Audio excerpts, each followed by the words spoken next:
Motivation speech கொடுக்க வந்தார் இல்லையா விஜய், அவர் வந்து நான் என்னுடைய இன்ஸ்பிரேஷனாகவே நான் ஃபர்ஸ்ட் ரொம்ப நாளாக எடுத்துகிட்டு இருந்தேன். பட் என்னால் படிக்க முடியல, நான் வந்து +2 முடிச்சிட்டேன். ஆனால் என் பையனுக்கு வந்து இப்படி ஒரு மோட்டிவேஷன் ஸ்பீச் கொடுக்க என்னுடைய இன்ஸ்பிரேஷன் வந்து பண்ணாரு அப்படிங்கிறது எனக்கு ரொம்ப சந்தோஷமா இருந்துச்சுமா.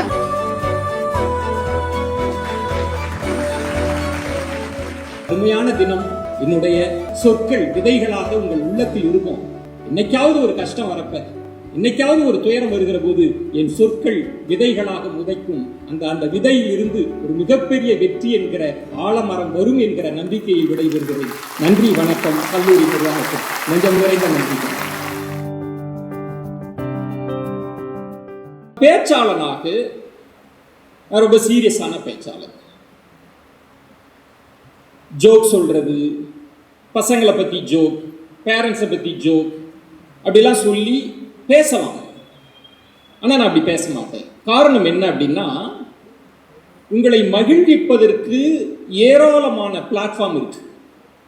நீங்க தொலைக்காட்சிகளை போய் ஆன் பண்ணா, திரைப்படத்தை போய் போட்டு பார்த்தா நிறைய பிளாட்ஃபார்ம் இருக்கு. ஆனால் உங்களை சிந்திக்க வைப்பதற்கு, உங்களுக்கு தன்னம்பிக்கை கொடுப்பதற்கு பிளாட்ஃபார்ம் கிடையாது. அதற்காகத்தான் நான் ஒரு சீரியஸான பேச்சாளர். என்னுடைய இலக்கு அப்படின்றது ஏதோ இந்த அரை மணி நேரத்தை ஒரு உற்சாகமாக கடந்து போவதற்காக பேசுவதல்ல. என்னுடைய பேச்சு என்பது உங்கள் வாழ்நாள் முழுவதும் ஒரு விளக்கினை போல வர வேண்டும் என்பதற்காக பேசுவேன். நான் அப்படிப்பட்ட பேச்சாளன். ஏன் தன்னம்பிக்கை பேச்சாளனை அழைத்திருக்கிறார்கள் இந்த கல்லூரியில்? அவங்க நினைச்சிருந்தா ஆசிரியர்களே பேசலாம். இதில் எதுக்காக ஒரு மோட்டிவேஷனல் ஸ்பீக்கர் இவ்வளவு பணம் கொடுத்து, இவ்வளவு வசதிகள் செய்து, ஒரு 2 மாசமாவே ஒர்க் பண்ணி ஏன் ஒரு மோட்டிவேஷனல் ஸ்பீக்கர் தேவைப்படுகிறார்? நாளைக்கு இது மாதிரி நிறைய ஸ்பீக்கர் பேச வருவாங்க. நான் மாணவ கண்மணிகளுக்கு சொல்வேன், பெற்றோர்களுக்கு சொல்வேன், ஏன் ஒரு மோட்டிவேஷனல் ஸ்பீக்கர் தேவைப்படுறார் அப்படின்னா, பலருக்கு இப்ப நான் பேசுறது தேவைப்படாம இருக்கலாம், எந்த சொற்களும் தேவையில்லாமல் இருக்கலாம். காரணம்,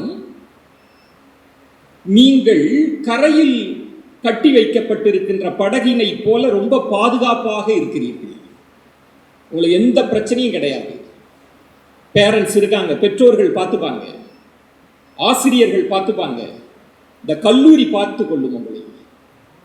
ஆனால் மோட்டிவேஷனல் ஸ்பீக்கர் ஏன் தேவைப்படுகிறான் என்றால், அந்த கட்டை அவிழ்த்த பிறகு நீங்கள் நீரில் பயணப்பட தொடங்குகிற போது சூறாவளி சுழற்றி அடிக்கும், சுனாமிகள் வரும், புயல் வரும். அந்த தருணத்தில் உங்களுக்கு நம்பிக்கை கொடுக்கின்ற துடிப்பினை போல ஒரு பேச்சாளன் இருப்பான். அதனாலதான் எங்களை அழைச்சிருக்கிறாங்க. அதுக்காக தான் நாங்கள் இங்கே வந்திருக்கிறோம். இன்னைக்கு உங்களுக்கு தேவைப்படாது. ஆனால் நான் பிள்ளைகளுக்கு சொல்வேன், அப்படி சும்மா உங்களுக்கு போர் அடிக்குது அப்படி எதா இருந்தாலும் என் வார்த்தைகளை வாங்கி வச்சுக்கோங்க. விதை நெல்லை போல வாங்கி வைத்துக் கொள்ளுங்கள், உங்களுக்கு பயன்படுது. இன்னும் சொல்றேன் ஃப்ரெண்ட்ஸ், இந்த ஜெனரேஷன் பசங்களோட பேசுவது ரொம்ப சவாலானது. பேரண்ட்ஸுக்கும் சொல்வேன், ஆசிரியர்களுக்கும் சொல்வேன், இந்த ஜெனரேஷன் வேறொரு தளத்தில் யோசிக்கிறாங்க. இவங்கள்ட்டெல்லாம் நீங்க நார்மலா பேசிட முடியாது. நான் முடிந்த வரை ஒரு நண்பனாக உங்களோடு உரையாட போகிறேன், ஒரு ஃப்ரெண்டா தான் உங்களோட பேச போறேன். ஒரு தன்னம்பிக்கை பேச்சு என்ன செய்யும் அப்படின்றதுக்கு என் வாழ்வில் இருந்து ஒரு உதாரணம் சொல்றேங்க. பசங்க கேட்டு வச்சுக்கோங்க. இப்ப சொன்னாங்க இல்லையா, தொகுத்து வழங்கியது ரொம்ப அழகு தமிழில் பேசினாங்க. அவங்களுக்கும் நல்ல கைத்தட்டல் கொடுங்க, ரொம்ப நல்லா இருக்கு உச்சரிப்பாங்க. ஒரு கிராமத்தில் இருந்து வந்த ஒரு விவசாய குடும்பம், ரொம்ப ஏழ்மை நிலையில் இருந்து வந்தவன். நான் சென்னைக்கு வர்றப்பயே என்னோட அதிகபட்ச கனவே ஒரு 10,000 ரூபாய் சம்பாதிக்கணும், அவ்வளவுதான் என்னோட கனவு.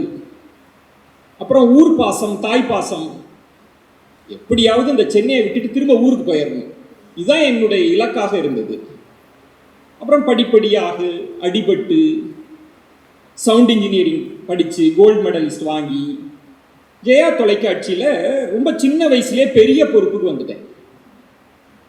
நல்ல சம்பளம், டிபார்ட்மெண்ட்டோட ஹெட் ஆகிட்டேன், சவுண்ட் இன்ஜினியரிங் ஹெட். எனக்கு கீழே நிறைய பேர். மேடம் ஜெயலலிதா அவர்கள் அப்போ சீஃப் மினிஸ்டரா இருக்கிறாங்க. அப்ப அவங்களோட ஆஸ்தான சவுண்ட் இன்ஜினியர், அவங்க எதுல டிராவல் பண்றாங்களோ அவங்க கூடயே நானும் டிராவல் பண்ணி அப்படி ஒரு வாழ்க்கை வந்து விட்டது. அப்ப எனக்கு ஒரு அழைப்பு வருது விஜய் தொலைக்காட்சியில் இருந்து, நீ உனக்கு ஒரு திறமை இருக்கு, பேசுறதுக்கான திறமை, நீ ஏன் சவுண்ட் இன்ஜினியரா இருக்க, நீ நிகழ்ச்சி தொகுப்பாளரா வரலாமே அப்படின்னு. அழைத்தது நீயா நானா குழுமம், அந்த இயக்குனர் ஆண்டனி அழைக்கிறார். கோபிநாத் எல்லாம் பாரு, அப்படி வரலாமே நீ அப்படின்னு. நான் ரொம்ப சுருக்கமா சொல்றேன்.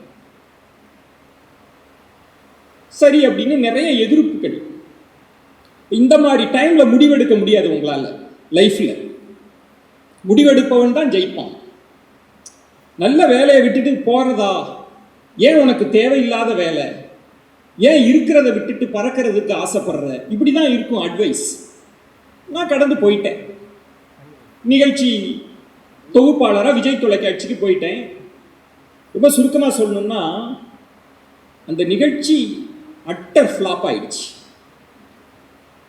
நான் சொதப்புறேன், எல்லாரும் கிண்டல் செய்யறாங்க, எனக்கு என்ன பண்றதுன்னே தெரியல.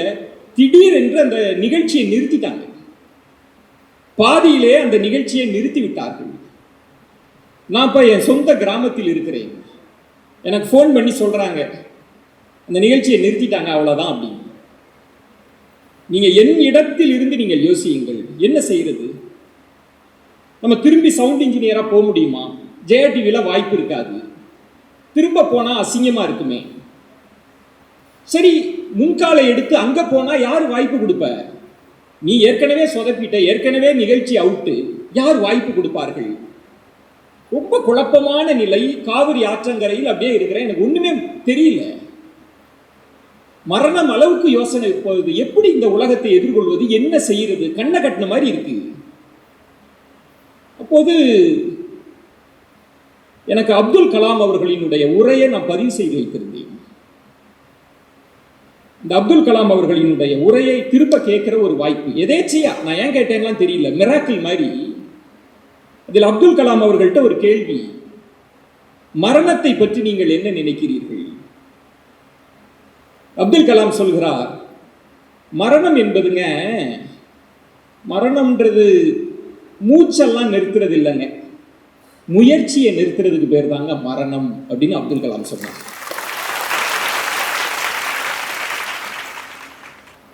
அந்த வார்த்தை எனக்கு ரொம்ப சாதாரண வார்த்தை தான். என்ன முயற்சி செய்தால் வெற்றி அடையலாம், நம்ம 1000 முறை கேட்டு இருக்கிறோம்.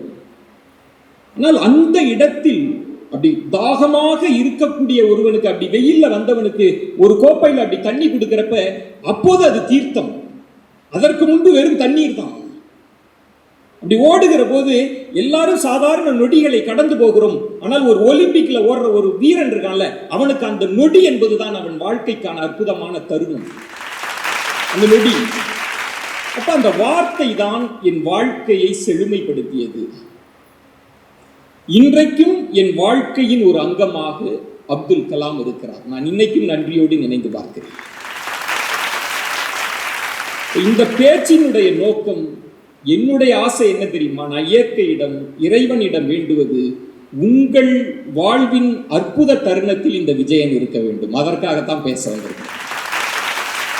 அதுக்காகத்தான். நண்பர்களே, நான் ஒரு கிராமத்தில் இருந்து படிக்க வந்து நிறைய தடைகள், சவால்களை எதிர்கொண்டது.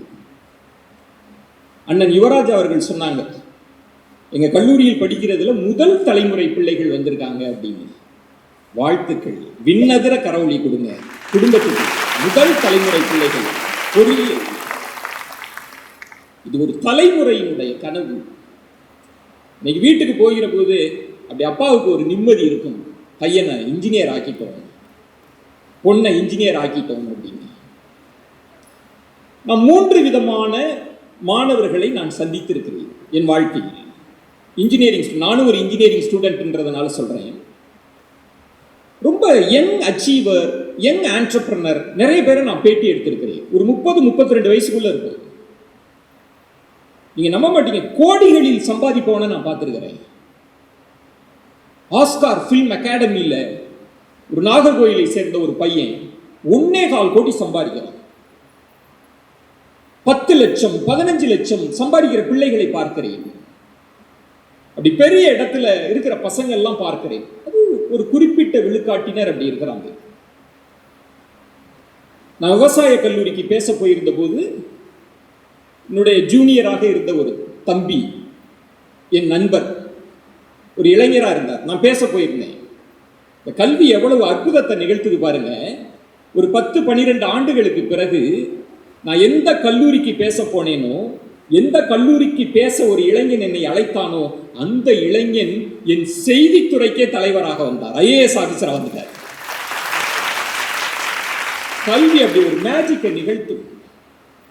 இப்ப நான் பார்க்கிறப்ப எப்படி இவ்வளவு சின்ன வயசுல இவ்வளவு பெரிய இடத்துக்கு வந்துட்டாங்களே, அது ரொம்ப குறுகிய விழுக்காடு. எனக்கு ரொம்ப ஆச்சரியமா இருந்தது. அப்புறம் அடுத்த செட் ஆஃப் பீப்புள், ஒரு 60 விழுக்காட்டினர் ஒரு ஆவரேஜ் லைஃப் லீட் பண்றாங்க. ஒரு 60,000-80,000 சம்பளம், அதிகபட்சம் ஒரு 1,00,000 சம்பளம் வாங்கி ஒரு ஐடி ஃபீல்டில் வேலை பார்க்குற பசங்களை நான் பார்த்துருக்கிறேன். அடுத்த செட் ஆஃப் பீப்புள் பார்க்குறேன். ரொம்ப வருத்தமாக இருக்கும். 20,000 சம்பளம், இல்லை வேலை கிடைக்காம சென்னையில் ஓலோவில் ஊபரில் நான் போகிறப்ப வண்டி ஓட்டிட்டு வருவாங்க. நான் அந்த பசங்களை கேட்பேன், என்னடா படிச்சிருக்க அப்படின்னு. தூத்துக்குடி, திருநெல்வேலி அந்த சைட்ல இருந்தெல்லாம் அந்த பசங்க அவங்க சொல்லுவாங்க, இன்ஜினியரிங் முடிச்சிருக்கேன், வேலை கிடைக்கலண்ணே. ஓஹோ அண்ணே, உங்கள் கம்பெனியில் ஏதாவது வேலை இருக்கு? ஏதாவது ஒரு வேலை இருக்கு, இன்ஜினியரிங் முடிச்சிச்சு. அப்படி ஒரு செட் ஆஃப் மாணவர்கள் இருக்கிறார்கள். என்னுடைய பிரார்த்தனை என்ன தெரியுமா? இங்க இருக்கக்கூடிய மாணவர்கள்ல ஒருவர் கூட அந்த 3வது அந்த இடத்துக்கு போயிடக்கூடாது. என்னோட பிரார்த்தனை ரொம்ப வலி மிகுந்ததுங்க. நான் பிள்ளைகளுக்கு சொல்வேன், மாணவர்களுக்கு சொல்வேன், முதல் நாள்ல நீங்க இருக்கிறீங்க, அப்பா வயலை வித்து, பசுமாட்டை வித்து, கடனை வாங்கி அப்படி உங்களை சேர்த்து பெருமிதத்தோடு இருக்கிறார்கள் அப்பா. அப்படி 4 ஆண்டுகள் முடிந்து வேலை கிடைக்கல அப்படின்னு இருக்கிற போது அப்பா சொல்ல மாட்டார். அதை நான் அந்த வலி அப்படியே உறுத்தி கொண்டே இருக்கேன். புள்ள செட்டில் ஆகலையே சார். அப்பா அம்மாவோட பெரிய ஆசை என்ன தெரியுமா? மாணவர்களே, நண்பர்களே, நீங்க படிச்சு பெரிய வேலைக்கு போய் அவங்கள பங்களாவில் வைக்கிற அதெல்லாம் ஒண்ணுமே கிடையாது. அப்பா அம்மாவோட ஒரே ஆசை நீ நல்லா இருக்கணும், நீ நல்லா இருந்தா போதும், அவ்வளவுதான், வேற எதுவுமே கிடையாது. நீ ஒன்றும் செய்ய வேண்டாம், அதுதான் அவங்க தவம். ஆனா நீ கஷ்டப்படுற, படிக்க வச்சாச்சு, படிக்க வச்ச பிறகும் நீ சிரமப்படுறன்றது இருக்குல்ல, இது பெரிய துயரம். அம்மா அதை விட சார் சொன்னாங்கல்ல, தமிழ்நாடு உயர்கல்வியில இந்தியாவிலே முதல் மாநிலமா இருக்கின்றதுக்கு மிகப்பெரிய காரணம் என்ன தெரியுமா? இங்கேயும் பார்க்கிறேன், நான் போற இடத்துல எல்லாம் பார்க்கிறேன், கல்வி என்றால் ஒரு தாய் வந்து நிற்கிறாள். இது பெண்களின் தவம், ஒரு தாயினுடைய தவம் தான் தமிழகம் நிறைவேற்றி இருக்கிறது. அம்மாவோட தவம். அம்மா சொல்ல மாட்டா, அப்பா மனசுக்குள்ளே வச்சிருப்பார். அம்மா யார் தெரியுமா? மாணவர்களுக்கு சொல்வேன், ஒரு கவிதை, மழை பொய்த்து போன கிராமத்தில் காகித கப்பல் செய்கின்ற மகனை முறைத்து பார்க்கிறார் தந்தை. மழை பொய்ச்சு போச்சு, 4 வருஷமா மழை இல்லை, இவன் காகித கப்பல் செஞ்சிட்டு இருக்கானே அப்படின்ற வேதனையோடு அப்படி முறைச்சு பார்க்கிறாராம் அப்பா. ஆனால் அருகில் இருக்கிற அம்மா குடிக்கின்ற நீரை கொஞ்சம் தட்டில் ஊற்றி மகனிடம் கொடுக்கிறாள். இதுதான் தாய். விளையாடுற மகனே, இந்த தாய்க்கும் தந்தைக்கும் நம்ம என்ன செய்ய போறோம்?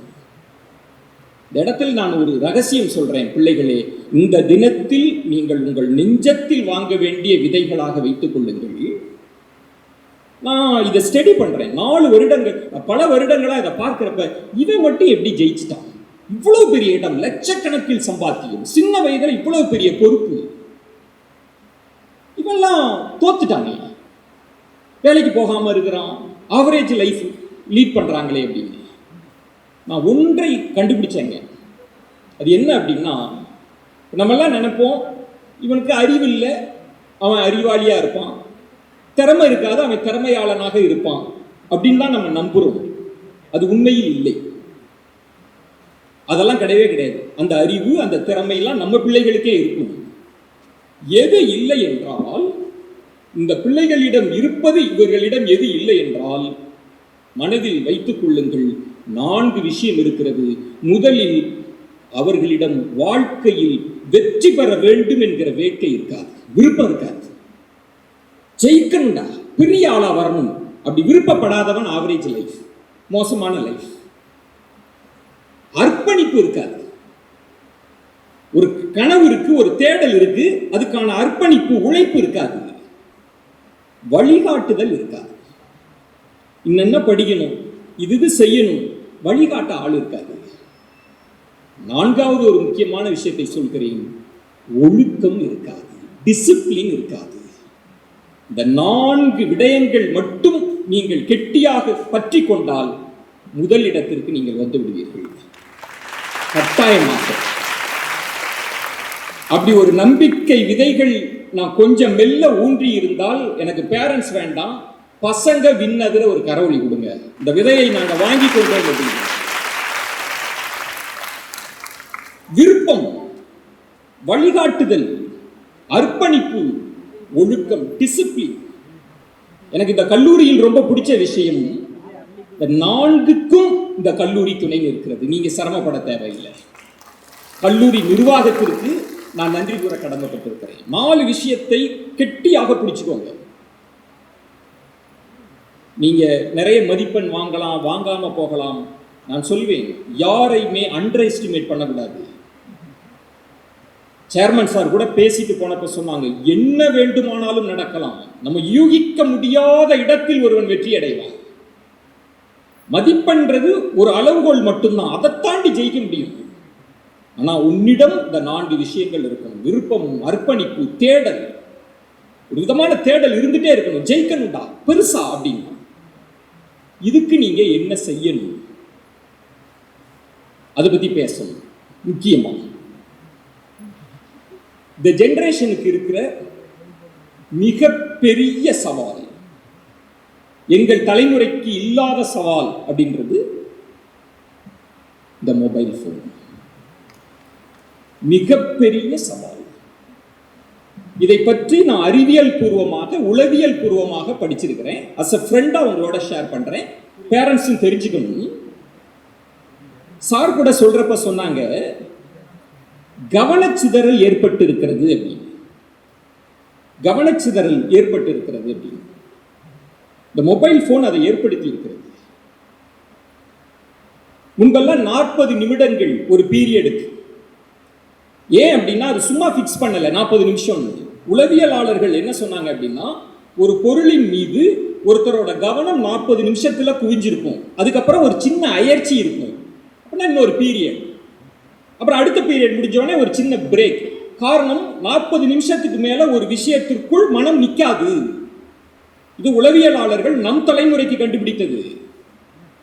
ஆனா இன்னைக்கு என்ன சொல்கிறார்கள் தெரியுமா? Span of attention. சார் கூட 5 நிமிடம் சொன்னார். இல்லை, நான் ஊடகக்காரன், 30 வினாடிகளாக குறைந்திருக்கிறது. உங்க கவனம் 30 வினாடிகளை தாண்டி நிற்க மாட்டேங்குது. எப்படி படிக்க போறீங்க? ஏன் 30 வினாடிகளை தாண்டி நிற்க மாட்டேங்குது அப்படின்னா, ஏஐ படிக்கக்கூடிய ஸ்டூடெண்ட்ஸ்லாம் இருக்கிறாங்க, உளவியலாளர்கள்லாம் இருப்பாங்க. இதை பற்றி நிறைய கட்டுரைகள் வருது. என்ன அப்படின்னா, இந்த ஏஐ தொழில்நுட்பம் இருக்குல்ல, இந்த ஏஐ தொழில்நுட்பம் உங்கள் மூளையோடு விளையாண்டு கொண்டே இருக்கும், வசியம் செஞ்சுட்டே இருக்கும். நீங்க ரீல்ஸ் பார்க்கறது, இப்ப எல்லா பெண்கள் பாட்டு எல்லாருமே ரீல்ஸ் பார்க்குற பழக்கத்துக்கு வந்துட்டோம்.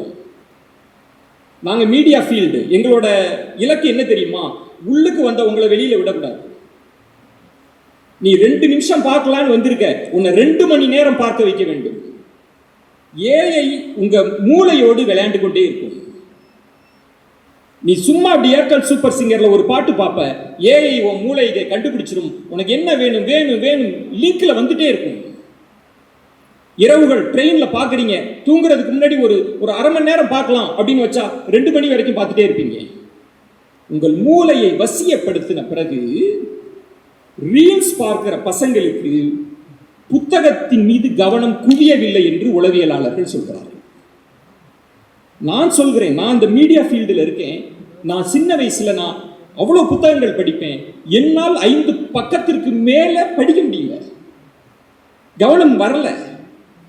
மொபைல் போனை சும்மா எடுத்து பார்க்கிறேன், வாட்ஸ்அப் பார்க்கிறேன், ஃபேஸ்புக் பார்க்கிறேன் திரும்ப. அதனால் சொல்கிறேன், பிள்ளைகளே, மாணவர்களே, இந்த மொபைல் போனை கையாள தெரிந்தவன் எவன் ஒருவன் மொபைல மிகச் சரியாக கையாளுகிறானோ அவன்தான் வெற்றியாளன். மனசுல வச்சுக்கோங்க. இதை நீங்க எப்படி ஹேண்டில் பண்றீங்க? உங்கள் ஒரு நாள்ல எவ்வளவு நேரம் அதற்கு செலவழிக்கிறீர்கள்? ரொம்ப கவனமாக இருங்கள். மொபைல் போன்ல மட்டும். சார், நம்ம என்ன வேணாலும் செய்யலாம். ஹாஸ்டல்ல ஸ்ட்ரிக்டா இருக்கிறோம், பேரண்ட்ஸ் ஸ்ட்ரிக்டா இருக்கிறோம். அந்த காலம்லாம் மலையேறி போய்விட்டது. மொபைல் போனுக்கு தெரியும் நம்ம பிள்ளைகளோட வயது என்ன அப்படின்னு. ஆபாச படங்களை அனுப்புவாங்க. ஒரு படத்தை நீங்க கிளிக் பண்ணிட்டீங்கன்னா எல்லா செயின் ஆஃப் அத்தனை சைட்லயும் அந்த லிங்க் வந்துகிட்டே இருக்கும். ஆபாச படங்கள், போதை கலாச்சாரம், வன்முறை எல்லாம் வந்துட்டே இருக்கும். தடமாறிடக்கூடாது. நம்ம கவனம் எதுல? இந்த மொபைல் போனை அவ்வளவு கவனமாக கையாளுங்கள். நான் அந்த இடத்தில் சொல்லுகிறேன், பிள்ளைகளே, 12ஆம் வகுப்பு வரைக்கும் படிச்சுட்டு வந்திருக்கிறீங்க. இதுவரைக்கும் அப்பா எப்படி தெரியுங்களா, நீங்க சைக்கிள் ஓட்டின மாதிரி உங்க பின்னாடி அப்படியே ஹேண்ட்பரை பின்னாடி பிடிச்சிக்கிட்டே வந்திருப்பாங்க. ஏன்னா அப்பா இருந்தார் 12ஆம் வகுப்பு வரைக்கும். இப்ப மெல்ல அப்படி கையை விட்டுருக்காரு. அப்பா இல்லையே அப்படின்னு நினைச்சு கீழே விழுந்துடக்கூடாது. அப்பா இருப்பதாக இன்னமும் நினைச்சு ஓட்டுங்க சைக்கிளை. கீழே விழுந்துடக்கூடாது நீங்க. ஏன்னா கல்லூரி காலம் அப்படி அப்படி ஓப்பன் ஆகும். அப்பா இல்ல, கவனம் இல்லை அப்படின்னு பிள்ளைகளுக்கு சொல்றேன். இப்பெல்லாம் நல்ல இதோட இருப்பீங்க, அப்பா கண்காணிப்போடு கல்லூரிக்கு வந்துட்டீங்க. ஏதாவது ஒரு சின்ன தவறு செய்றீங்க, உங்க உள்மனது சொல்லும் தப்பு அப்படின்னு சொல்லும். முதல் முறையா அம்மாட்ட போய் சொல்லுவீங்க, எங்கடி? இல்ல ஃப்ரெண்ட்ஸ் வீட்டுக்கு தான் போயிருக்கிறேன். முதல் முறை ஸ்மோக் பண்றவன் அம்மாட்ட அப்படி நடிப்பான். முதல் முறை போய் சொல்லுவீங்க. அப்படி உள் மனசு சொல்லும் வேண்டாம் வேண்டாம் அப்படின்னு. வேண்டாம், நோ மீன்ஸ் நோ. இல்ல, விட்டுருங்க. வேண்டாம்னு சொன்னா போயிடாதீங்க. கவனமா இருக்கணும். உங்க உள்மனது அப்படி அதை கடந்து போய் அதை ஏமாற்றுவதாக நினைப்பவன் தான் போதை அப்படி இப்படின்னு போய் தடமாறி போய் விடுறான். சார் சொன்னாங்க லைசன்ஸ் வாங்கி கொடுத்து வண்டி ஓட்டணும். நான் பேரண்ட்ஸுக்கு சொல்லுவேன், இந்த வயது பேரண்ட்ஸுக்கு. நம்ம கஷ்டப்பட்ட ஜெனரேஷன், நம்ம ரொம்ப கஷ்டப்பட்டோம். ஒரு சைக்கிள் வாங்குவதற்கு நான் 2 வருடங்கள் நாங்கள் தவம் இருந்தோம். செகண்ட் ஹேண்ட் சைக்கிள் வாங்க. அந்த சைக்கிளை போய் போய் போய் பார்த்துக்கிட்டே இருப்போம். நான் எங்கள் அண்ணன் எல்லாம் 2 வருஷம் அவர் எப்படி வச்சிருக்கிறாரு அப்படின்னு. ஒரு சைக்கிளை வாங்கி கொடுப்பதற்கு எங்கள் அப்பாவுக்கு 2 வருஷம் ஆச்சு. ஆனால் இன்னைக்கு நானும் எங்கள் அண்ணனும் என்ன கேட்டாலும் வாங்கி கொடுக்குறோம். காரணம், நம்ம பிள்ளை கஷ்டப்படக்கூடாது. நீயா நான் அவளை பார்க்கிறேன், ஒரு பெயிண்டரினுடைய அம்மா 4 லட்சத்துக்கு பைக் வாங்கி கொடுக்குறாங்க. நான் இன்றைக்கு சொல்கிறேன், எந்த பிள்ளைகளுக்கு இல்லை, வேண்டாம், கஷ்டம் என்று சொல்லிக் கொடுக்காமல் வளர்க்கிறீர்களோ அந்த பிள்ளை எதிர்காலத்தில் கஷ்டப்படும். நீங்க அப்ப இருக்க மாட்டீங்க. இல்லை, நோ, இல்ல.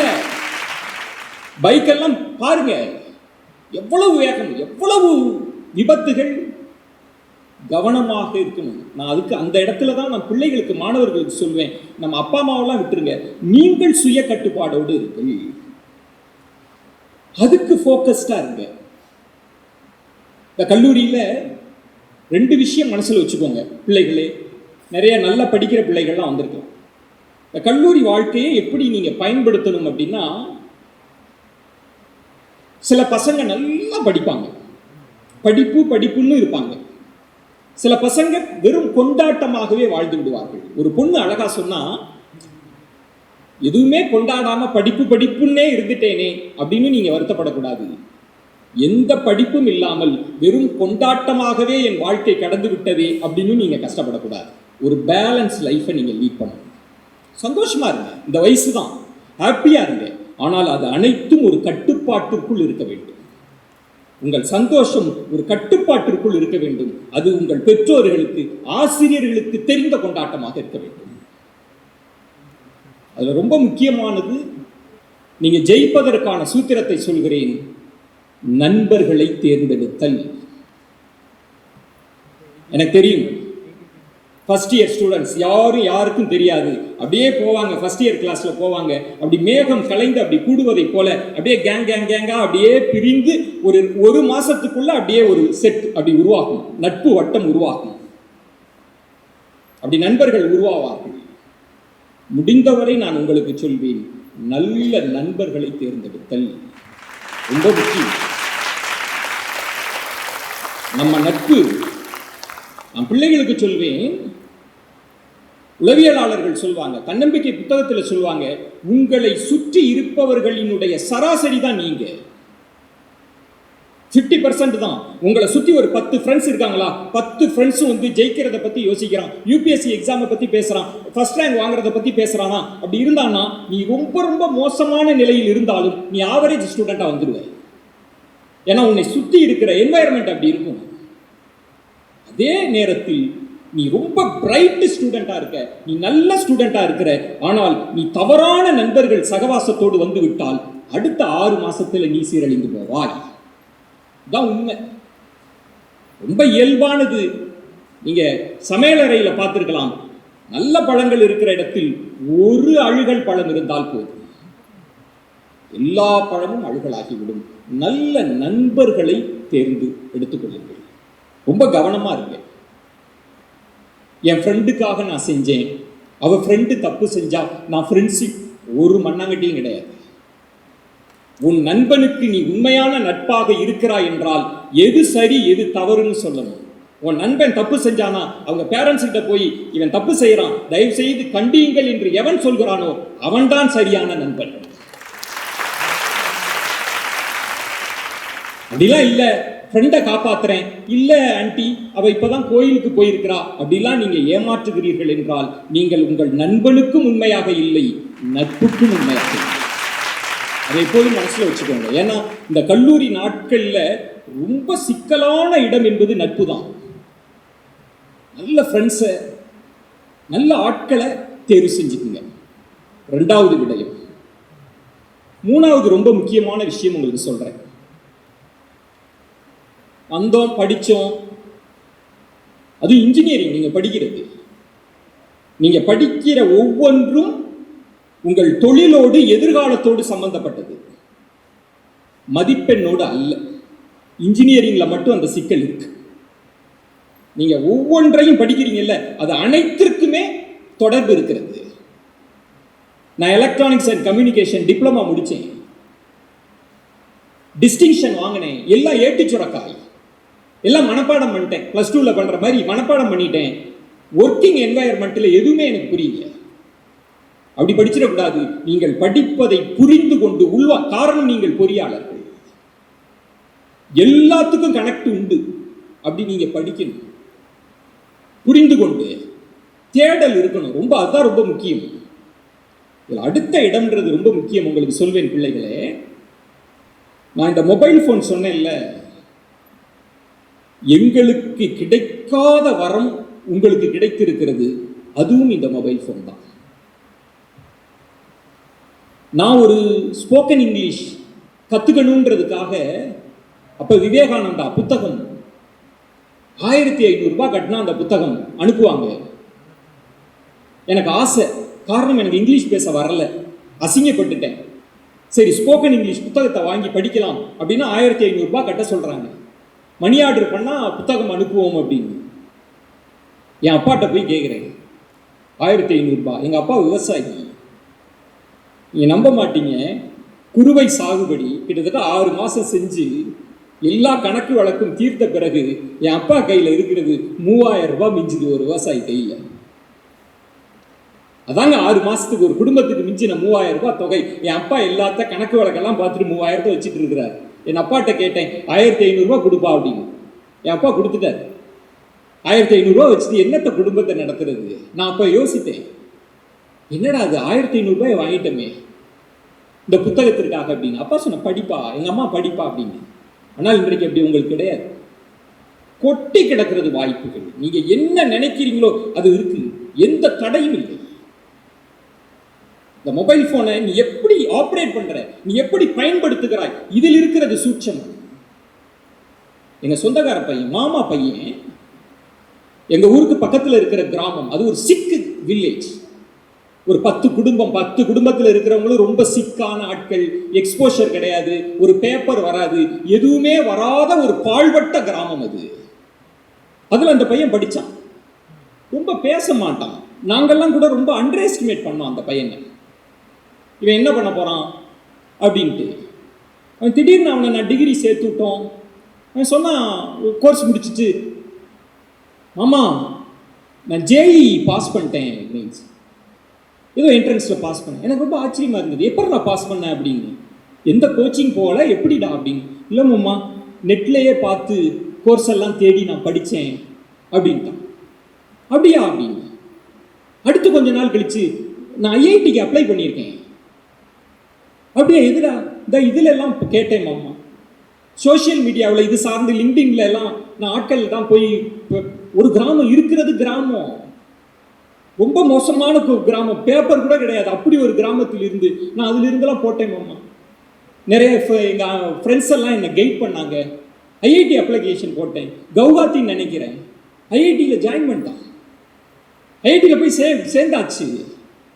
இன்றைக்கு சொல்லுகிறேன் பிள்ளைங்க, எந்த எக்ஸ்போஷரும் இல்லாமல் தேடி தேடி வெறும் மொபைல் ஃபோன் தான், ஒரு தேடல் இருந்தது. அவன் ஐஐடிக்கு போயிட்டான். நான் எழுதி வைத்துக் கொள்ளுங்கள், நான் இப்போ ரொம்ப கஷ்டப்படுற குடும்பத்தில், ரொம்ப வறுமை, வீடு கிடையாது, ரொம்ப சிரமத்தில் தான் இருக்கிறான். ஆனால் நான் சொல்கிறேன், 4 ஆண்டுகள் 5 ஆண்டுகள் முடித்த பிறகு எங்கள் ஊர்லேயே மிகப்பெரிய பணக்காரனாக அவன் தான் வரப்போறான். அந்த தேடல் இருக்கணும். எங்களுக்கெல்லாம் இல்லாத எக்ஸ்போஷர் உங்களுக்கு இருக்கு. நீங்க இங்கிலீஷ் படிக்கலாமா, அவ்வளவு ஆப்பர்ச்சுனிட்டி. உங்க இன்ஜினியரிங் சார்ந்து, மேல் படிப்பு சார்ந்து பல்கலைக்கழகத்துக்கு போய் படிக்கணுமா, அவ்வளவு ஆப்பர்ச்சுனிட்டிஸ் கொட்டி கிடக்கிறது. ஆனா என்ன துயரம் தெரியுமா, தேடுவது கிடையாது. எல்லாமே விரல் நுனியில் இருக்கிறது, பிள்ளைகளுக்கு தேடுவது கிடையாது. எத்தனை பேர் மாணவிகளை நீங்க ஒரு 12ஆம் வகுப்பு வரைக்கும் கடந்து வந்திருக்கிறீங்க, யாராவது ஒருத்தர் நம்ம ஒரு இன்ஸ்பிரேஷனா இவரோட பேச்சை பார்த்தோம், ஒரு இன்ஜினியரிங் படிச்சு ஒரு ரோல் மாடலா ஒருத்தர் அப்படி வந்திருக்க மாட்டேங்க. நமக்கு விஜய், அஜித், சினிமா, பாடல், இரட்டையர்த்த ஆபாச ஜோக்குகள் தூக்கி எரிஞ்சிருங்க. இன்னைக்கு நான் சொல்றேன், வாழ்க்கையில் கொண்டாட்டம் தான், அதெல்லாம் இல்லைன்னுலாம் சொல்லலை. ஆனால் உங்கள் வாழ்க்கையை தேடுங்க. நான் இதையும் தாண்டறேன். இங்க கேம்பஸ் இன்டர்வியூலாம் இருக்கு, வேலையெல்லாம் இருக்கும், ரைட், தப்பு கிடையாது, நல்ல விஷயம், எல்லாமே செஞ்சு கொடுக்குறாங்க. ஒரு இடையில ஒரு பிரீத்துக்காக எனக்கு உற்சாக ஒரு பலத்தை கைத்தட்டல் கொடுங்க. இது கல்லூரிக்கான கைத்தட்டல். ஆனா நான் உங்களிடம் சொல்றது பிள்ளைகளே, நீங்க ஏதோ இங்க ஒரு ஈரோட சுத்தி 40,000 50,000 அப்படி யோசிச்சிடாதீங்க. கோடிகள்ல யோசிங்க. பெரிய பெரிய ஆப்பர்ச்சுனிட்டிஸ். இன்னும் நீங்க படிச்சுட்டு வரப்ப உலகம் தலைகீழாக மாறி இருக்க போகிறது. ஏஐ புரட்டி போட்டு இருக்க போகிறது. அதுக்கு நீங்க தயாராக இருக்கணும். லைப்ரரி சொன்னாங்க, அவ்வளவு ஆப்பர்ச்சுனிட்டிஸ், லைப்ரரியை பயன்படுத்துங்கள். வேட்கை, வெறி இருக்கணும். இப்படி ஆகணும்டா, இப்படி ஜெயிக்கணும்டா, அப்படி இருக்கணும். அப்ப இலக்குகளை ஃபிக்ஸ் பண்ணுங்க. இந்த நாள்ல ஃபிக்ஸ் பண்ணு, நம்ம என்னவாக வரப்போகிறோம், என்னவா ஆக போறோம். உங்களுக்கு நம்ம ஐயன் வள்ளுவன் ஒன்று சொன்னா, நீங்க எத்தனையோ குறள்கள் படிச்சிருக்கலாம், ஒரு குறள் உங்களுக்கு சொல்றேன், கெட்டியா பிடிச்சுக்கோங்க. வள்ளுவன் சொல்றான், காண முயலெய்த அம்பினில் யானை பிழைத்த வேல் ஏந்தல் இனிது அப்படின்னு ஒரு குறள். என்ன சொல்றான் நம்ம ஐயன், நம்ம பாட்டன், ஒருத்தன் வேட்டைக்கு போறான், ஒரு முயலை பார்க்கிறான், அப்படி வச்சு ஒரு குறி முயல் 2 முயலை அடிச்சுட்டு அப்படி பெருமிதத்தோட அப்படி முயலை தூக்கிட்டு அப்படி வரான், அம்பை தூக்கிட்டு. இன்னொருத்தன் போறான், முயலை பார்க்கறான், சிச்சி நான் முயலெல்லாம் அடிக்க மாட்டேன். யானையை பார்க்கறான், யானை நோக்கி வீசுகிறான் அம்பை. யானை அப்படி தும்பிக்கையால் அடிச்சு தள்ளிட்டு அம்பு முறிஞ்சு போச்சு, யானை போயிடுச்சு. முறிந்த அம்போடு அப்படி வரான், இவன் பிடிச்ச முயலோடு வருகிறான். வள்ளுவன் சொல்கிறான், நீ முயலோட இல்ல, இதை விட யானைக்கு குறிவைத்தாலும் தோற்றாலும் அப்படி கம்பீரத்தோடு வரான் பாரு, இவன் சிறந்தவன் அப்படின்றான் வள்ளுவன். அப்படி பெருசா யோசி, பெரிதினும் பெரிதிகள் அப்படிமா பாருங்க. பெருசா யோசிங்க, சின்னதா சுருக்கிக்காதீங்க. உலகம் விரிந்து கிடக்கிறது, வாய்ப்புகள் கொட்டி கிடக்கிறது. ஒரு 10 வருடத்தில் நீங்க மிகப்பெரிய உயரத்தை அடைய முடியும். அப்படி இலக்குகளை ஃபிக்ஸ் பண்ணுங்க. ஏதோ 40,000 சம்பளம் அப்படிலாம் இல்லை. நமக்கு வறுமை இருக்கும், அப்பா அம்மாவுக்கு அப்படி ஒரு ஆசை இருக்கும், வந்துட்டு பிள்ளை இந்த கடனை அடைச்சிட மாட்டானா, ஒரு 4 காசு, அதெல்லாம் இல்லை. அதை தாண்டி திறமை வாய்ந்தவர்கள் நீங்கள். நான் நம்புறேன் உங்களை. அதை தாண்டி உங்களுக்கு திறமை இருக்கு. பெருசா யோசியுங்கள், பெரிதாக கனவு காணுங்கள். அடுத்து முக்கியமான ஒன்று, நான் எல்லா இடங்கள்லையும் சொல்வது, இதை நீங்க கெட்டியா பிடிச்சுக்கோங்க. நான் புத்தக கண்காட்சியில் கூட பேசினேன், எண்ணம் போல் வாழ்க்கை. ஐயா கூட வந்திருந்தாங்க. நான் பிள்ளைகளுக்கும் சொல்றேன்,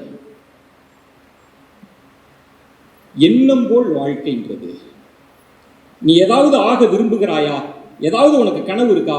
இந்த தினத்தில் நான் யோசிக்கிறேன், நான் கலெக்டர் ஆகணும்னு யோசிக்கிறேன், நான் பெரிய தொழிலதிபர் ஆகணும்னு யோசிக்கிறேன், நான் ஃபாரின் போய் படிக்கணும்னு யோசிக்கிறேன், நான் 1 கோடி சம்பாதிக்கணும்னு யோசிக்கிறேன் அப்படின்னு நீ யோசித்து அதற்கான பாதைகளை வகுத்து கொண்டால் உன் டைரியில எழுதி வச்சு, நான் இதாக போறேன் அப்படின்னு எழுதி வை. கலெக்டர் ஆக போறேன், நான் யூபிஎஸ்சி பாஸ் பண்ணி இன்ஜினியரிங் முடிச்சுட்டு யூபிஎஸ்சி போவேன், நான் கலெக்டர் ஆவேன், கலெக்டர்னு எழுதுவோம். பின்ன ஐஏஎஸ்லாம் அப்படி போட்டு அப்படி வச்சுக்கோ. கனவு காண், நீ அதாகவே வாழ். அப்படி வாழ்க்கையை அப்படி வாழ தொடங்கு. உன் கனவுகளை நோக்கி அப்படி யோசிச்சுக்கிட்டே இரு. உன் ஆள் மனதிற்குள் அந்த எண்ணம் அப்படி உள்ளுக்கு போயிடணும். ஆசை ஆள் மனம் அப்படி கெட்டி பிடிச்சுக்கணும். அதாவே அப்படி யோசிச்சு பாரு. உன் கனவுல அப்படி கண்களை மூடினால் நீ கலெக்டர் காரில் அப்படி வந்து அப்படி போற மாதிரி அப்படி இருக்கணும். அப்படி இருந்தால் வள்ளுவன் சொல்றான், எண்ணிய எண்ணியாங்கு எய்துவர். நீ நினைத்தது போலவே நடக்கும் அப்படிங்கிற. நீ நினைச்சது, அதுக்கு இன்னொரு இடமும் அதான் ரொம்ப முக்கியம். தி சீக்ரெட் அப்படின்னு ஒரு புத்தகம், உலகம் முழுவதும் கொண்டாடப்பட்ட புத்தகம். அந்த புத்தகம் ஒரு சூட்சமத்தை சொன்னிச்சு. நான் எல்லா கல்லூரிகள்லையும் அதை சொல்றேன். அது என்ன அப்படின்னா, நீ ஒன்றை ஆசைப்படுகிறாய், உன் ஆள் மனதிற்குள் அந்த வேட்கையை வெறியை அப்படி வச்சுக்கிட்டு கொழுந்து விட்டு எரிகிறது அப்படின்னு வச்சுக்கோ. அப்படி அந்த ஆசை உண்மையான ஆசை, உன் ஆழ்மன ஆசையாக இருந்தால் அந்த ஆசைக்கு பிரபஞ்சமே உதவி செய்யும் என்று சொன்னதுதான் சீக்ரெட் புத்தகத்தினுடைய தத்துவம். நீ எதை தேடுறியோ அது உன்னை தேடும். நீ கலெக்டர் ஆகணும்னு விரும்புறியா, கலெக்டர் நாற்காலி உன்னை தேடும். பெரிய பங்களா கட்டணும்னு நீ ஆசைப்படுகிறாயா, அந்த பங்களா, அந்த செங்கற்கள் உன்னை தேடும். பெருசா கனவு காணுங்க, பெருசா யோசிங்க. அடுத்து நீங்க இன்ஜினியரிங் முடிச்சுட்டு வெளில போறீங்க, தாழ்வு மனப்பான்மை வச்சுக்க கூடாது. சிவில் இன்ஜினியரிங், மெக்கானிக்கல் இன்ஜினியரிங் எடுத்தோடனே ஒரு வேலை கிடைக்கும், கிரீஸை தொடுற மாதிரி இருக்கும், வெல்டிங் வைக்கிற மாதிரி இருக்கும், சிமெண்ட்டு, ஐயோ நான் நினைக்கலையே. பக்கத்தில் ஐயோ ஐடி ஃபீல்டு, ஐயோ நம்ம கம்ப்யூட்டர் சயின்ஸ் படிச்சிருக்கலாமோ, அவன் டையெல்லாம் போட்டு போறானே அப்படின்னு நினைச்சிடக்கூடாது. பொதுவாக அது வரும். அப்புறம் சின்ன கம்பெனியில் ஒரு வேலை கிடைக்குது, ஒரு 4,000 ரூபாய் தான் சம்பளம் அப்படின்னா நம்ம ப்ரெஸ்டீஜ் பார்ப்போம். ஐயோ நான் இன்ஜினியரிங் படிச்சுட்டு இல்லை. இன்ஜினியரிங்கினுடைய பாடம் என்ன தெரியுங்களா? உங்கள் அனுபவம் தான் உங்களுக்கான சொத்து. இன்ஜினியரிங்ல தெரிந்து கொள்ளுங்கள், அனுபவம் இல்லாமல் இந்த துறையில் நீங்கள் வெற்றி அடைய முடியாது. ப்ரெஸ்டீஜ் பார்க்கக்கூடாது, தாழ்வு மனப்பான்மை வச்சுக்க கூடாது. எந்த தொழிலும் இழிவானது அல்ல, முதல்ல மனசுல வச்சுக்கோங்க. நீங்க எதை பார்த்தாலும் அது இழிவானதெல்லாம் இல்லை அப்படிலாம் பிரிச்சு பார்த்துறாதீங்க. சிவில் மட்டும் ஐடி ஃபீல்டு தான் வசதி அப்படிலாம் எதுவுமே கிடையாது. எந்த துறையிலும் நீங்கள் உச்சத்தை தொடரலாம்.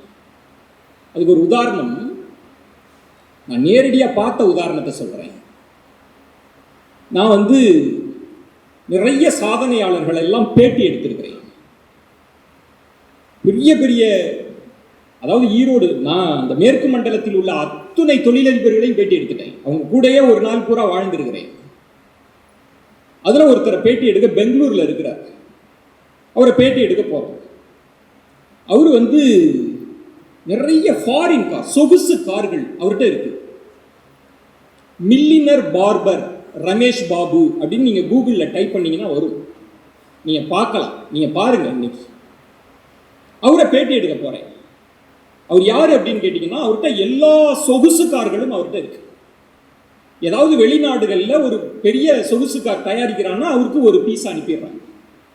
இப்போ ஒபாமா இங்கே வராரு அப்படின்னா அந்த பேரடை அதற்கான வாகனம் கார்லாம் இருக்குல்ல, எல்லா காரும் வராது, இவர் கார் கொடுத்துருவார். சொகுசு கார்களே வாடகைக்கு விடக்கூடியவர், சொகுசு கார்களின் சொந்தக்காரர். அவரை நான் பேட்டி எடுக்க போறேன். அப்போ அவரோட பயோகிராஃபி படிக்கணும். அவரோட பயோகிராஃபி படிக்கிறேன். அவர் யார் அப்படின்னா ஒரு பார்பரா இருந்தவர். எதையும் நான் குறைச்சி மதிப்பிடுறதா நினச்சிக்க வேண்டாம், சொல்றதுக்காக சொல்றேன். ஒரு சலூன் கடை வச்சிருந்தவர், முடி திருத்துனர். பார்க்குறேன் அவங்க அப்பா அம்மாவும் அதே தொழில் செஞ்சவங்க. நான் படிச்சுட்டு என் டைரக்டர்கிட்ட போய் கேட்டேன், சார் இவர் பயோகிராஃபி பற்றி பேசுகிறோம், இளமை காலத்திலிருந்து கேட்கலாமா, சலூன் கடை அந்த அனுபவத்திலிருந்து கேட்கலாமா? என் டைரக்டர் சொன்னார், யோ குழப்ப கெடுத்த ஏயா, அந்த ஆள்கிட்ட போய் ஏதாவது சலூன் இலூன்லாம் பேசி தொலைஞ்சிடாதையா, தப்பாக நினச்சிக்க போகிறாரு, அதெல்லாம் வேண்டாம் விட்டுரு அப்படின்ட்டார். அந்த அந்த போச்சனே வேண்டாம். அவர் விரும்பாமல் கோச்சிக்கிட்டாருன்னா என்ன பண்ணுவார், கோவப்பட்டாருன்னா. ஏன்னா சில பேர் உயர்ந்த இடத்துக்கு வந்தோடனே சில விஷயங்களை மறைக்கணும்னு விரும்புவாங்கல்ல. சரின்னு நாங்கள் போயிட்டோம். அப்போ தான் ஒரு ஜெர்மன் கார் வந்திருக்கு. அந்த ஜெர்மன் காரில் நீங்கள் அப்படி போகிறப்பயே ஒரு கான்ஃபரன்ஸை நடத்திட முடியும். அப்படி ஒரு கார், அதில் உட்காந்து தான் நான் இன்டர்வியூ பண்ணுறேன் அவரை, ரமேஷ் பாபுவை. அவர் கொஞ்சம் கொஞ்சம் அப்படி தமிழ்லாம் பேசுகிறார். அப்போ நான் அந்த காரை பற்றி இன்டர்வியூ எடுக்கிறேன். இந்த கார் எங்கே வாங்கினது, எப்படி அப்படின்னு அந்த காரை பற்றி கேட்குறேன். திடீர்னு என்ன பண்ணார், அப்படி பேசிகிட்டே இருக்கப்ப, விஜயன் அப்படின்னு, என்ன சார் அப்படின்னு, லாஸ்ட்டாக எங்கே முடி வெட்டினீங்க அப்படின்னு கேட்டார். இல்லை சார் சென்னையில் தான் வெட்டினேன். சார் இந்த ஜெர்மன் கார் எப்படி சார்? விஜயன், உங்கள் மண்டையை கொதறி வச்சுட்டான் அப்படின்னாரு. அப்படியா சார்? அது இல்லை விஜயன், உங்களை ரொம்ப அசிங்கமாக காமிச்சிட்டான், ரொம்ப இதாக இருக்கு, ஏன் இப்படி வெட்டி வச்சிருக்கிறான் அப்படின்னாரு. அப்படியா சார்? சரி சார் இந்த ஜெர்மன் கார் அப்படின்னு, இருங்க விஜயன் அப்படின்னு திரும்புகிறாரு. அவங்க அசிஸ்டண்ட் ஒரு சூட்கேஸ் எடுத்துகிட்டு வர்றாரு. சூட்கேஸை திறந்தா சிசர்ஸ்லாம் இருக்குது. நான் உங்கள் முடியை வெட்டணும், என் கை பரபரக்குது, உங்களை இப்படி கொதறி வச்சிருக்கிறானே, நான் சரி பண்ணுறேன் இருங்க அப்படின்னு முடி வெட்ட ஆரம்பிச்சிட்டார். எனக்கா என்னடா அது இவ்வளோ பெரிய பில்லியனராக இருக்கிறவர் நமக்கு முடி வெட்டி விட்றாரே அப்படின்ட்டு. எங்கள் கேமராமேனுக்கெல்லாம் துருதுருக்குன்னு. இந்த ஏர்டெல் சூப்பர் சிங்கர்லாம் அப்பா அம்மா அழுகுறதெல்லாம் எடுப்பாங்கல்ல, அது மாதிரி இதை எடுத்து போடலாம் அப்படின்னு அவங்க கேமராவை தூக்குறாங்க. என் டைரக்டர், அதெல்லாம் எடுக்காது. அவர் பார்த்துட்டார். என்ன அப்படின்னு, இல்லை இதை ஷூட் பண்ணலாமா, பண்ணுங்க, இல்லை டெலகாஸ்ட் பண்ணலாமா, பண்ணுங்க சார், இதில் என்ன சார் தப்பு இருக்குது அப்படின்ட்டார். எனக்கு ரொம்ப ஆச்சரியமாக இருந்தது. இன்டர்வியூவெல்லாம் முடிஞ்ச பிறகு அவர்கிட்ட நான் சாப்பிட்றப்ப நான் சொன்னேன், சார் அப்படி என்ன, உங்கள் நிலையில் நான் இருந்திருந்தா நான் இதை ரிவீல் பண்ணியிருக்க மாட்டேன். எப்படி சார் நீங்கள் ஒரு பார்பர்னு உங்களை ரிவீல் பண்ணிக்கிறீங்க? அவர் சொன்னார், இதில் என்ன தப்பு இருக்கு விஜய், நான் பார்பர் தானே. ஆனால் நான் எப்படிப்பட்ட பார்பர் தெரியுமா? என்னோட கிளைண்ட் யார் தெரியுமா? சச்சின் டெண்டுல்கரில் இருந்து ராகுல் காந்தி வரைக்கும் என்னோட கிளைண்ட் எனக்காக அப்பாயின்மெண்ட் வாங்கிட்டு காத்திருப்பாங்க. பார்பரா இருக்கலாம், ஆனால் அப்படி இருக்கணும் அப்படின்னு சொல்லிட்டு சொன்னார். விஜயன், ஒருத்தருக்கு முடி வெட்டுறதுக்கும் ஒரு சிற்பத்தை செதுக்கிறதுக்கும் வித்தியாசம் இருக்குன்னு நான் நினைக்கிறீங்க? ரெண்டுமே ஆத்மார்த்தமானது, நம்ம செய்யறதை பொறுத்து தான் அந்த தொழிலின் மகத்துவம் இருக்கு அப்படின்னா நீங்க அதை தான் கெட்டியா பிடிச்சுக்கணும். நீங்க எந்த இது சிவில்ல மெக்கானிக்கல்ல எந்த வேலை வேண்டுமானாலும் நீங்கள் பார்க்கலாம், பிரச்சனை இல்லை. ஆனால் அந்த துறையில் நீதாண்டா மாஸ்டர்ன்ற இடத்திற்கு நீ வர வேண்டும். அந்த இடத்துக்கு நம்ம எப்போதுமே என்ன நினைக்கிறோம்னா, ஒரு பெரிய கம்பெனிக்கு போகணும், அந்த கம்பெனியினுடைய பிராண்டில் நான் வேலை பார்க்குறேன், அது மட்டும் இல்லை, நான் இந்த கம்பெனியை உருவாக்கினேன், இந்த கம்பெனியில் நானாக இருக்கிறேன், அதுதான் ரொம்ப முக்கியம். அதற்கு உங்களை தயார்படுத்துங்க, ரொம்ப முக்கியம். இது எல்லாவற்றுக்குமே என்ன தேவை அப்படின்னா, ஒரு ஆத்மார்த்தமான, ஒரு கொழுந்து விட்டு எரியக்கூடிய ஒரு வெறி இருக்கணும். இன்னொன்னு தெரிஞ்சுக்கங்க, 4 வருடம் 5 வருடத்திற்கு பிறகு இந்த துறை எப்படி மாறப்போகிறது என்றே தெரியாது. தயவுசெய்து புரிந்து கொள்ளுங்கள். ஏஐ என்ன செய்ய போகுது தெரியாது. எப்போதும் வாய்ப்புகள் உங்களை தேடி வரக்கூடாது, நீ வாய்ப்புகளை தேடி போக வேண்டும். வாய்ப்பு உன்னை தேடி வரப்ப நீ தயாராக கூட இல்லாமல் போய்விடலாம். நீ ஒவ்வொரு வாய்ப்புக்கும் உன்னை தயார்படுத்தி கொண்டே தகுதிப்படுத்தி கொண்டே இருக்க வேண்டும். அதுக்கு நீங்க தயாராக இருங்கள். என்ன மாற்றம் வரப்போகுது, என்ன நிகழ்கிறது அப்படின்னு. நான் மிகப்பெரிய எஜுகேஷன் கான்ஃபரன்ஸ்ல எல்லாம் நான் கலந்துருக்கிறேன். எல்லா இன்டகிரேட்டட் மாறப்போகுது உலகம். மெடிசன் படித்தவங்க, இன்ஜினியரிங் படித்தவங்க, ரொபாட்டிக் படித்தவங்க எல்லாம் கலந்து அடுத்த கட்டத்துக்கு போகிறாங்க. அதற்கு நீ ஒரு ஸ்ட்ராங் ஃபவுண்டேஷனை நீ போடணும், ஒரு பெரிய அஸ்திவாரத்தை நீ போடணும். அதுக்கு ஒன்றை தயார்படுத்திக் கொள், தகுதிப்படுத்திக் கொள். இதையெல்லாம் தாண்டி உங்களுக்கு நான் சொல்றது, உங்களுக்கான கடும் உழைப்பு, முயற்சி, தோல்வியை சந்திக்கிற குணம் அது ரொம்ப முக்கியம். நம்ம பிள்ளைகளுக்கு, இந்த தலைமுறைக்கு நம்ம சொல்லிக் கொடுக்காத ஒன்று தோல்வியை எப்படி எதிர்கொள்வது. சொணங்கி போயிடலாம், ஸ்ட்ரெஸ் அப்படிங்கிறான். இப்போ சார் கூட சொன்னாங்க, ஸ்ட்ரெஸ்ஸாக இருந்தால் ஆலோசனை வழங்குறோம். என்ன ஸ்ட்ரெஸ், தாங்க முடியல, தோல்வியை எதிர்கொள்ள முடியல, தோல்வியை தாங்கிக் கொள்வதற்கான இல்லை, அதையெல்லாம் தாண்டி தான் இருக்கும். தோல்வியோடு விளையாட பழகு, தோல்வியை எதிர்கொள்ள பழகி கொள்ளுங்கள். ஆப்பர்ச்சுனிட்டிஸ் எப்படி வேண்டுமானாலும் வரலாம். ஆனால் நீங்கள் ஜெயிப்பதற்கான பெரிய மூலதனம் என்ன தெரியுமா? அப்படி விட்டாப்பிடியான உழைப்பும் நேர்மையும் நம்பிக்கையும் தான். அதுதான் ரொம்ப முக்கியம். வாழ்க்கையில் ஜெயிக்க இந்த 3 தான் முக்கியம். எப்படி வேண்டுமானாலும் ஆப்பர்ச்சுனிட்டிஸ். நான் 2 சம்பவத்தை சொல்கிறேன், உங்களோட ஷேர் பண்ணணும்னு நினைக்கிறேன். நான் இன்ஜினியரிங் படித்த கிராஜுவேட்ஸ், ஐடி ஃபீல்டு, அமெரிக்காவில் போய் வேலை பார்த்துச்சு, திரும்ப இந்தியாவுக்கே வந்து பிஸ்னஸ் பண்ணணும் அப்படின்னு நினைக்கிறாங்க. ஐடி ஃபீல்டில் இருந்தவங்க, ஏதோ ஐடி ஃபீல்டு மாச சம்பளம் அப்படிலாம் இல்லை, ஏதோ ஒரு பிஸ்னஸ் பண்ணணும்னு நினைக்கிறாங்க. அதுக்கான பிளான்லாம் போடுறாங்க. என்ன பிஸ்னஸ் பண்ணலாம், நிறைய பிஸ்னஸ் பேரெல்லாம் எழுதிலாம் பார்க்குறாங்க. ஒன்றும் செட் ஆகலை. என் ஃப்ரெண்டு சொல்கிறான், என்னையா 1 மாதம் ஆச்சு, ஒரு பிளான், ஒரு ஐடியாவும் கிடைக்கல, நம்ம டீ குடித்தது தான் மிச்சம், எல்லாரும் ஒரு நாளைக்கு 10 டீயை குடிச்சிருக்கோம், அதான் மிச்சம் அப்படின்னு. உடனே பிளான் பண்ணுறோம், ஏன் நம்ம டீ கடை ஆரம்பிக்கக்கூடாது. உங்கள் அப்பா அம்மாட்ட போய் சொல்கிறாங்க, நாங்கள் டீ கடை ஆரம்பிக்க போகிறோம். வேண்டாம், ஐடி படிச்சுட்டு அமெரிக்காவில் வேலை பார்த்துட்டு டீ கடை வைக்க போறியா? நீங்கள் நினைக்கிற மாதிரி டீ கடை இல்லை. இன்ஜினியரிங் பேக்ரவுண்டோட, ஐடி ஃபீல்டு எக்ஸ்போஷரோட நாங்கள் வரோம்னா நாங்கள் சாதாரண டீ கடையை வைக்க போகிறோம். டீ கடையிலேயே ஒரு பெரிய மாற்றத்தை உருவாக்க போகிறோம். டீ கடையிலேயே ஒரு புதிய ஒரு அணுகுமுறையை கொண்டு வர போகிறோம் அப்படின்னு அந்த இன்ஜினியரிங் ஐடியாவை டீ கடை பிஸ்னஸோட இணைக்கிற போது உருவானது தான் பல 100 கோடி மதிப்புள்ள சாய் கிங்ஸ். அந்த சாய் கிங்ஸினுடைய நிறுவனர்கள் இன்ஜினியரிங் கிராஜுவேட்ஸ். அவங்களுக்கு ஒரு பலத்த கைத்தட்டல் கொடுங்க. நம்ம முன்னோடி எது வேண்டுமானாலும். சில பசங்க மார்க்கு குறைவாக கூட இருக்கலாம், நான் எல்லாருமே அதிகமாக, ஆனால் பாஸ் பண்ணுங்க, கடுமையாக உழைங்க. கடுமையாக உழைத்த பிறகும் உங்களுக்கு பலன் கிடைக்கலையா, கவலைப்பட வேண்டாம், ஆனால் உழைப்பை விட்டுறாதீங்க. ஒரு பையன், கன்னியாகுமரி மீனவ குடும்பத்தை சேர்ந்த ஒரு பையன், 22 அரியர்ஸோட சென்னைக்கு வரான். அரியர்ஸ் வச்சு அப்படி பாஸ் பண்ணி, ப்ரோக்ராமிங் தெரியாது, டிசைனிங் தான் தெரியும். டிசைனிங் வேலைக்கு போகிறான். போய் ஒரு 10 நாட்களுக்குள் அவன் அழைக்கிறாங்க. அழைச்சிட்டு சொல்கிறாங்க, சாரி தம்பி, உன்னை டெர்மினேட் பண்ணுறோம். ஏன்? உனக்கு சப்ஜெக்ட் நாலேஜே இல்லை, டிசைனிங் நாலேஜே கிடையாது, நீ வெளியேறு.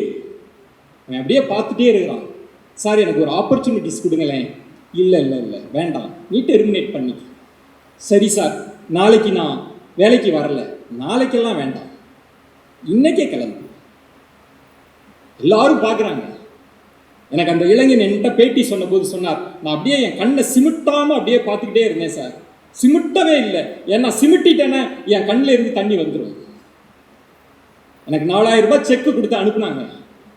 அப்போ தான் நினச்சேன், ஐயோ நம்ம சரியாக படிக்கலையோ, நம்ம கல்லூரி நாட்கள் அப்படியே வேஸ்ட் பண்ணிட்டோமோ அப்படின்னு அழுகையோடையே வந்தேன். எனக்கு வழி தெரியல. அப்போ தான் நான் ஒன்று நினச்சேன், இனி நம்மளை யாரும் டெர்மினேட் செய்யக்கூடாது. யாரும் டெர்மினேட் பண்ண, இந்த வழியை இனிமேல் என்னால் தாங்க முடியாது. இப்போ யாருமே டெர்மினேட் செய்யக்கூடாதுன்னா நம்ம என்ன பண்ணணும்? நம்ம வேலையை உருவாக்கணும், நம்ம பாஸ் ஆகணும் அப்படின்னு முடிவு பண்ணிட்டு போனேன். 2 பிரியாணி சாப்பிட்டுட்டு நல்லா தூங்கினேன் சார். மறுநாள் எழுந்து நான் கூகுளில் சர்ச் பண்ணேன், ஃப்ரீலான்சிங் ஜாப் எப்படி இருக்குன்னுலாம் தேட ஆரம்பிச்சு அப்படி மெல்ல மெல்ல மெல்ல என் நிறுவனத்தை போட்டேன் அப்படின்னு சொன்ன அந்த இளைஞன் இன்னைக்கு யாராக இருக்கிறான் என்றால், பல ஆயிரம் கோடி மதிப்புள்ள யுப்போ பேயினுடைய நிறுவனர் மோகன். அவர்தான். அதான் சொல்றேன், இந்த கல்லூரி கொடுக்கிற அந்த எக்ஸ்போஷரோடு உன்னுடைய உழைப்பு, உன்னுடைய முயற்சி இருந்தால் நீ வெற்றி அடைவாய். அதுக்கு உங்களை தகுதிப்படுத்திக்கங்க. கவனம் கவனம் கவனம், அது மட்டும்தான் முக்கியம். அப்பா அம்மாவை நினைச்சுக்கோங்க. அப்பா அம்மாவினுடைய வலிகள், வறுமைகள், துயரம் இது எல்லாம் தான் உங்க மனசுல ஓடிட்டே இருக்கு. உங்க ஃப்ரெண்டு பணக்காரியா இருக்கலாம், நீ பணக்காரன் அல்ல, அதை மனசுல வச்சுக்கோ. ஏன்னா ஃப்ரெண்ட்ஷிப் ஒரு மாய உலகத்தை உருவாக்கி இருந்த 4 வருஷத்தில் அப்பா அம்மா கனவு, அதுக்காக வந்தோம், ஜெயிக்கணும். சார் ஒன்னே ஒன்று சொல்றேன் சார், இந்த வாழ்க்கையில் என்னென்னமோ கடமைகள்லாம் இருக்கலாம், ஆனால் நான் முதல் கடமையாக நான் நினைப்பது என்ன தெரியுமா, நம்ம குறைஞ்சபட்சம் வேறு எதை செய்யறோமோ செய்யலையோ அப்பா அம்மாவை கண்ணீர் இல்லாமல் கவலை இல்லாமல் பார்த்துக்கொள்வது தான் முதல் கடமைன்னு நான் நினைக்கிறேன். பெரிய கடமைகள்லாம் இல்லை.